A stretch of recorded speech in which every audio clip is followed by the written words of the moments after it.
luto ng ating saging.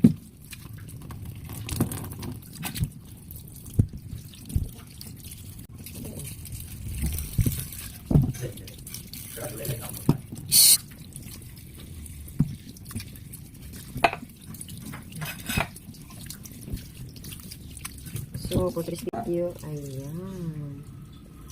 Luto na. So, kakain na.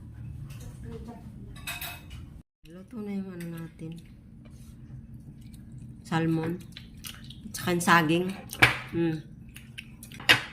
So, itong saging, masarap din to eh. Maliliit pero oh, walang walang damage, walang itim-itim. Sarap.